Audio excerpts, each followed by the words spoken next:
자, 그러면 우리 이번 시간에는요, 하버마스의 담론 윤리를 한번 배워보도록 할게요. 자, 하버마스의 담론 윤리가 뭐냐면요, 담론이 무슨 뜻이죠? 그쵸? 이야기란 뜻이에요. 자, 그러면 이야기와 관련된 윤리겠구나, 이렇게 한번 추측을 해보면서 우리 하버마스의 이론 한번 본격적으로 배워보도록 할게요. 첫 번째, 자, 하버마스의 목표 배워볼 거예요. 하버마스의 목표. 자, 하버마스의 목표는 뭐냐면요, 현대인들의 왜곡된 삶을 해방하는 방법을 발견하는 것, 이게 하버마스의 목표였어요. 그러면 하버마스는 현대인의 삶이 왜곡되었다고 생각하고 있는 거네요. 그쵸? 자, 현대인의 삶이 어떻게 왜곡됐다고 생각을 하고 있는 것일까? 그걸 한번 짚어볼게요. 하버마스는요, 현대인의 삶이 합리성이라는 단어로 표현될 수 있다고 생각을 했어요. 합리성. 자, 그런데 이 합리성에는 두 가지 측면이 있다고 생각을 했어요. 첫 번째는 어떤 측면이냐면 도구적 합리성. 그리고 두 번째는 의사소통 합리성. 이렇게 두 가지 측면이 있다고 생각했어요. 그런데 현대인의 삶이 왜 왜곡됐다고 이야기를 했냐면 이 도구적 합리성에만 치중이 되어 있기 때문에 현대인의 삶은 왜곡되었다라고 생각을 한 거예요. 그러면 도구적 합리성이란 뭐길래 우리 삶이 도구적 합리성에만 매몰되었다고 했을까? 도구적 합리성이라는 것은 뭐냐면요, 우리가 어떤 목적을 달성하기 위해서 효과적인 수단을 선택하는 능력이라고 할 수 있어요. 목적을 달성하기 위해서 우리가 수단을 선택하는 능력. 자, 우리 생각해보세요. 우리 과학기술이 굉장히 발달해 오면서 합리적인 사고가 되게 중요했어요. 그리고 목적을 달성시키기 위해서 우리 수단을 선택하는 능력이 점점 강조되어 왔어요. 그러다 보니까 상대적으로 의사소통 합리성, 사람들 사이의 의사소통, 인간성에는 주목을 하지 않게 된 거예요. 즉, 도구적 합리성에만 주목을 하다 보니까 인간의 창의성이나 혹은 인간성 같은 것들이 소외되기 시작한 거예요. 그래서 인간들 사이의 정이 점점 없어지게 되는 거죠. 그렇기 때문에 하버마스의 목표는 이렇게 도구적 합리성에만 치우친 현대인의 삶을 지적하고 우리가 이러한 왜곡된 삶에서 해방되자라는 것이 하버마스의 목표였어요.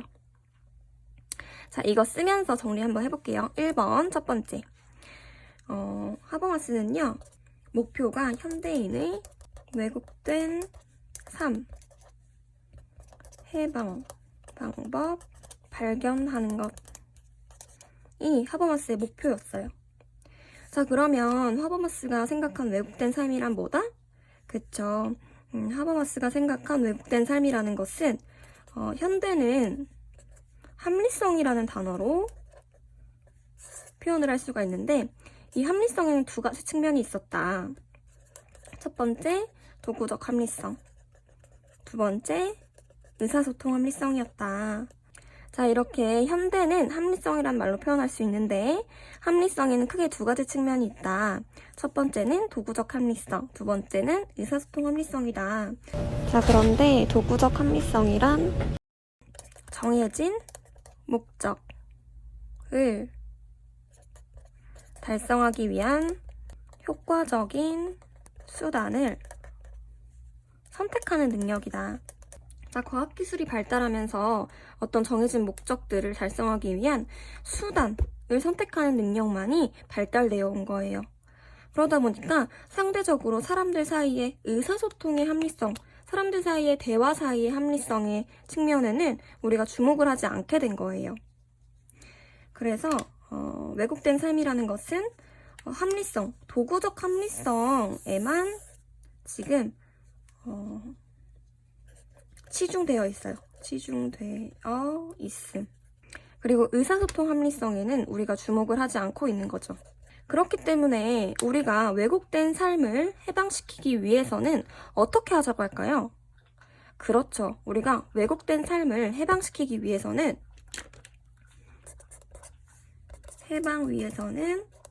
이 의사소통 합리성에도 주목을 해야 된다. 라고 하는 것이죠. 즉, 도구적 합리성과 함께 의사소통 합리성에도 주목을 하는 것이 우리가 현대인의 왜곡된 삶에서 해방될 수 있는 방법이라고 생각을 한 거죠. 자, 우리가 여기서 유의해야 되는 거는 왜곡된 삶을 해방시키기 위한 방법은요. 의사소통 합리성에만 주목하는 것이 아니고 의사소통 합리성에도 주목하는 거예요. 도구적 합리성도 잃지 않으면서 의사소통 합리성의 긍정적인 측면도 주목해야 하는 것입니다. 자, 그러면 이제 의사소통 합리성의 긍정적 측면을 부각시키기 위해서 어떻게 해야 될까? 그 점에 대해서 고민을 해봐야 돼요. 사람들 사이에 합리적인 의사소통이 되기 위해서는 어떻게 해야 될까? 라고 했을 때 하버마스는요. 합리적인 의사소통을 할 수 있는 상황을 조성해야 된다고 생각했어요. 그래서 그러한 상황을 뭐라고 얘기했냐면 이상적 의사소통 상황이라고 얘기를 했어요. 알겠죠? 자, 그러면 우리 서로 간에 합리적인 의사소통을 하기 위해서는 어떤 상황을 조성해야 할까에 대한 것을 이야기해 볼게요. 자, 여러분, 의사소통하는 상황을 한번 머릿속에 그려볼게요. 자, 그러한 상황에서 여러분들이 합리적으로 의사소통을 하기 위해서는 어떤 상황이 조성되어야 될까요? 하버마스는요, 첫 번째로는 어떤 상황이 조성되어야 된다고 생각을 했냐면 그 대화에 참여한 참여자들이 자신의 주장을 할 때에는 다른 사람들이 이해할 수 있도록 자신의 주장을 발표해야 된다고 생각을 했어요. 즉, 이상적 의사소통 상황의 첫 번째 조건은 뭐냐면 이해 가능성이어야 돼요. 자, 의사소통하는 상황에서 서로 대화를 하는데 나의 주장이 다른 사람들이 듣기에 이해가 안 되면 안 되겠죠. 즉, 합리적으로 의사소통을 하기 위해서는 당연히 나의 말이 상대방에게 이해될 수 있어야 돼요. 알겠죠? 자, 두 번째로는요. 진리성이에요. 내가 말하는 것이 헛된 것이 아니어야 돼요. 내가 말하는 것은요. 항상 진리에 가까워야 돼요. 이것이 두 번째, 이상적 의사소통 상황이 되기 위한 두 번째 조건이에요. 알겠죠? 그리고 또 이상적 의사소통 상황이 되기 위한 세 번째 조건은 뭐냐면요. 내 발언의 태도가 진지해야 돼요. 서로 의사소통을 하는데 누구는 장난치고 누구는 떠들고 하면 안 되겠죠? 즉, 세 번째, 우리가 이상적 의사소통을 하기 위한 상황 세 번째는 뭐냐면 내 발언 태도가 진지해야 된다는 거예요. 알겠죠? 다음으로는요. 이상적 의사소통 상황의 네 번째 조건은 뭐냐면 정당성이에요. 이게 뭐냐면 내가 다른 사람들에게 나의 이야기를 함에 있어서 내 말이 정당성이 있나? 와 관련된 거예요. 즉, 이상적 의사소통 상황이 되기 위해서는요. 네 가지 상황이 충족이 돼야 돼요. 첫 번째로는요. 이해가 가능한가? 내가 말하는 것이 상대방이 이해할 수 있나? 그리고 두 번째는요. 내 말이 정말 진리와 가까운가? 진리성이에요. 세 번째는요. 내 발언 태도가 진지한가? 성실성이에요. 네 번째는요. 내 말이 정당한가? 정당성이에요. 알겠죠? 그래서 지금 말한 거 선생님이 필기로 정리를 해줄게요. 첫 번째, 이상적 의사소통 상황이 되기 위해서는 이해 가능성. 내 말이 이해가 되나? 와 관련되는 거. 그리고 두 번째로는요. 진리성. 내 말이 진리가 맞나? 와 관련되는 거. 세 번째는요. 성실성. 내 발언 태도가 진지한가? 네 번째로는요. 정당성이에요. 이건 뭐였냐면 내 말이 정당한가? 와 관련된 거예요. 그래서 이 네 가지의 타당성, 이 네 가지가 정말 타당성을 가지고 있는가를 계속 검증하면서 서로 간의 이해와 합의에 도달하려고 노력하는 상황이 이상적인 의사소통 상황이라고 할 수 있어요. 즉, 이상적 의사소통 상황이라는 것은요, 자신의 말의 타당성을 검증하면서 자, 타당성이라는 것은 이 네 가지 타당성을 가리키는 거예요. 타당성이라는 것은 이 네 가지를 가리키는 것이다. 이 네 가지의 타당성을 검증하면서 상호 간의 이해와 합의에 도달하려고 노력하는 상황이 바로 이상적 의사소통 상황인 거예요. 알겠죠? 자, 그럼 다음에 볼 거는 뭐냐면요. 우리가 의사소통을 하는 과정에서 서로에게 지켜야 될 규범에 대해서 한번 볼 거예요. 근데 이 부분은요, 다 적기보다는 그냥 한번 읽고 넘어갈 거예요. 왜냐하면 의사소통 과정에서 지켜야 될 규범이라는 거는 너무나 상식적인 부분이기 때문에 사실 적어줄 이유가 없어요. 그러니까 의사소통 과정에서 지켜야 되는 규범이라는 거 한번 읽고 넘어가 보도록 할게요. 자, 화면 보세요. 첫 번째, 우리가 의사소통을 하면서 서로 간에 지켜야 될 규범이 첫 번째는 대화 상대를 동등한 인격의 소유자로 대하고 판단력과 지각이 있는 주체로 대한다는 거예요. 당연하겠죠? 서로 인격적으로 대우하자. 두 번째, 어떤 상황이든 본인이나 다른 대화 상대자를 기만하거나 속일 의도를 가지면 안 된다. 당연하죠? 대화를 하는 데 있어서 서로 속이려고 하면 안 되겠죠. 세 번째, 모든 대화 참가자는 타인의 의견을 경청하고 이들의 물음에 개방적으로 답변하고 토론에 임한다. 이것도 당연한 얘기죠. 다른 사람이 이야기할 땐 경청을 해야 하고 다른 사람이 나에게 질문을 했을 때에는 개방적으로 답변을 해야겠죠. 그리고 네 번째, 인종이나 계급적 편견이나 지위가 대화 상대의 의견을 제지하거나 막기 위한 억압적인 수단으로 사용돼선 안 된다. 이 부분도 너무나 당연. 그쵸? 다섯 번째, 대화 중에 제기된 물음이나 질문에는 그 어떤 금기도 적용되지 않으며 누구도 질문에서 벗어나는 특권을 누릴 수 없다. 누가 나에게 내가 이야기한 부분에 대해서 질문을 했어요. 근데 그 부분에 대해서 거부할 수 없다는 거예요. 알겠죠? 자, 그러면 넘어가 보도록 할게요. 3번. 자, 우리가 3번으로 쓸 건 뭐냐면요. 서로 합리적인 의사소통을 하면서 나타나는 특징들을 보면서 합리적 의사소통이란 무엇인가에 대해서 조금 더 구체적으로 볼게요. 합리적 의사소통 특징. 자, 의사소통 합리성이나 합리적 의사소통이나 같은 말이에요. 자, 특징이 뭐냐면 첫 번째로는 공정하고 합리적인 담론, 이성적인 토론을 통해서 모든 문제를 합리적으로 해결할 수 있어야 된다는 거예요. 자, 이건 무슨 말이냐면요. 우리가 어떤 문제에 대해서 상대방과 토론을 하고 있을 때에는 감정적으로 토론을 하면 안 되고 이성적으로 토론을 해야 한다는 거예요. 자신의 감정을 앞세워서 자신의 주장을 내세우기보다는 이성적인 토론을 해야 한다. 또 공정하게 토론을 해야 한다. 라는 내용이에요. 그래서 첫 번째, 합리적 의사소통의 특징 첫 번째는요.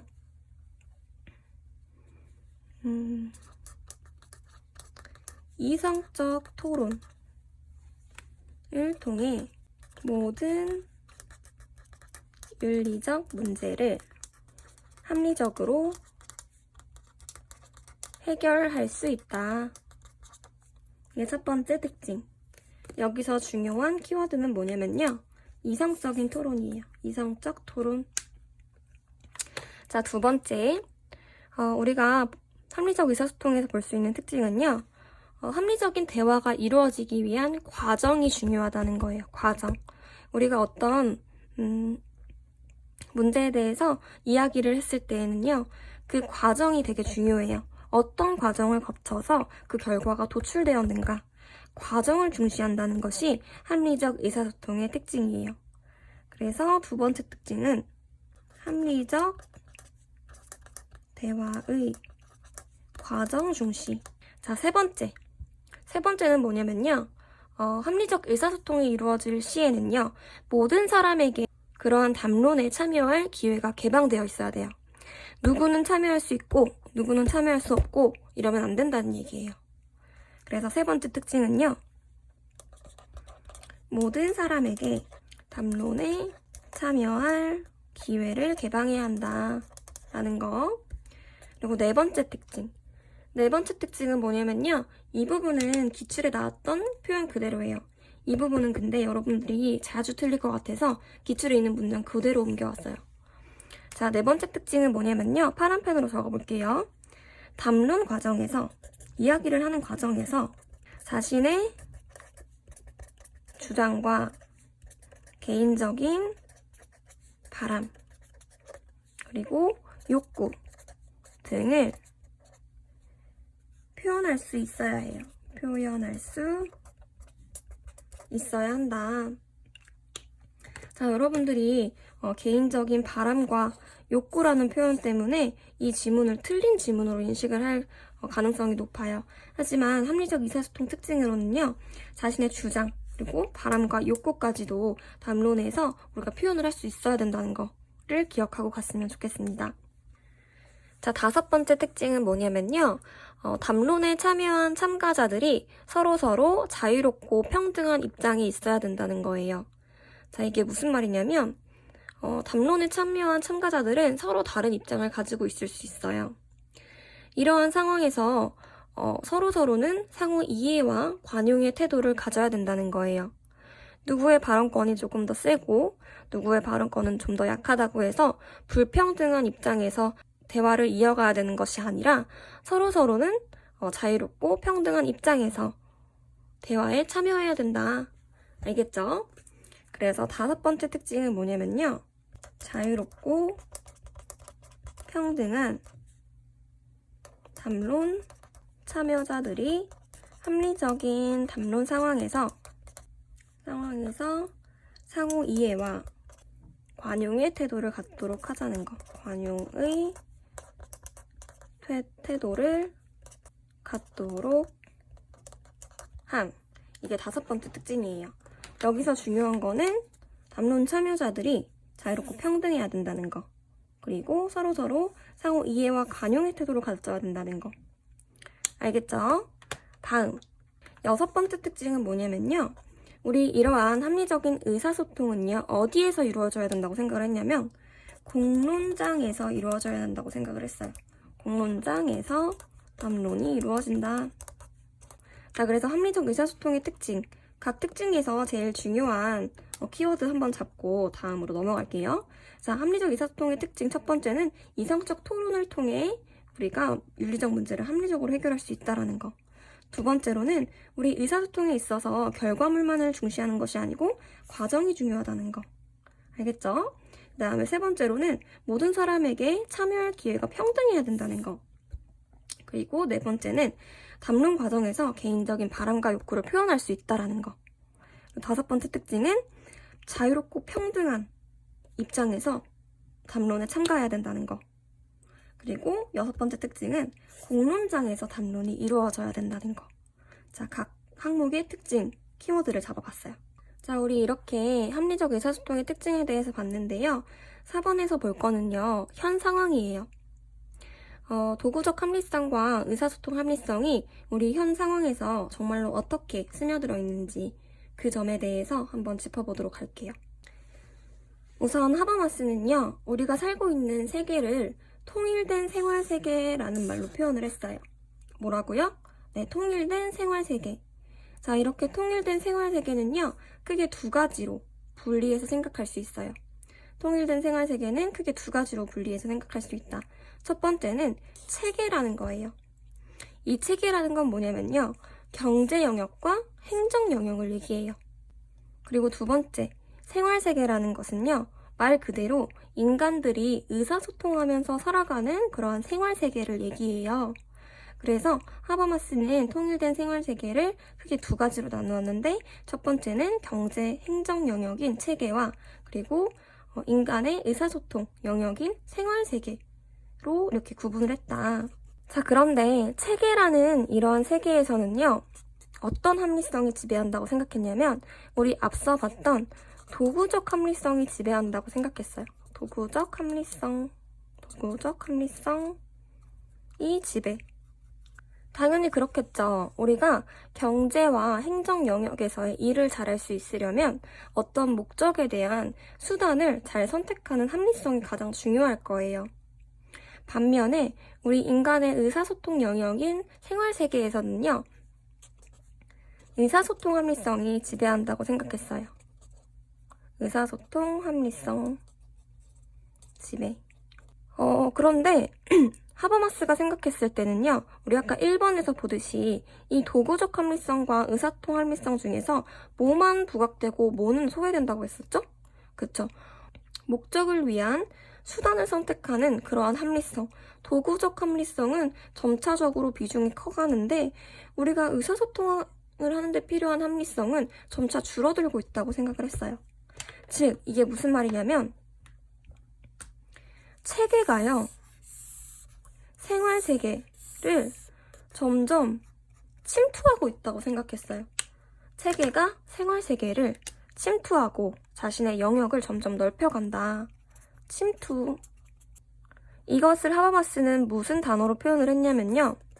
체계에 의한 생활 세계의 식민지화 라는 문장으로 표현을 했어요. 이 체계가 점점점 인간의 의사소통 영역인 생활세계를 침투해감으로써 우리의 도구적 합리성은 점차 자신의 입지를 더 넓혀가지만 의사소통 합리성은 점차 소외되고 있다라고 생각을 한 것이죠. 그렇기 때문에 하버마스는요, 공론장에서 합리적 의사소통을 통해서 의사소통의 자유를 되찾을 수 있을 때 인간은 해방될 수 있다고 생각을 했어요. 우리 1번에서 봤듯이 이 의사소통 합리성 이라는 긍정적인 측면이 점차 줄어들고 있으니까 우리가 의사소통 합리성의 그런 긍정적인 측면을 부각시키기 위해서는 우리가 앞으로 공론장에서 의사소통은 점차 활발히 할 수 있어야 된다라고 하는 것이죠. 그렇기 때문에 따라서 공론장에서 합리적 의사소통을 통해서 의사소통의 자유를 되찾을 때 인간이 해방될 수 있다고 생각했어요. 우리 첫 번째에서 봤던 하버마스의 목표가 인간 해방이었죠? 자, 인간 해방은 어떻게 할 수 있다고 했었죠? 그쵸? 우리의 의사소통 합리성의 긍정적인 측면이 점점 부각됐을 때 우리는 현대인의 왜곡된 삶을 해방시킬 수 있다고 생각을 했어요. 자, 여기까지 따라왔죠? 마지막 5번. 하버마스는요, 이상적 의사소통 상황을 실현하고 또 이상적 의사소통 상황 안에서 우리가 합리적인 의사소통을 하기에 가장 적합한 정치체제를 참여민주주의와 시민민주주의라고 생각을 했어요.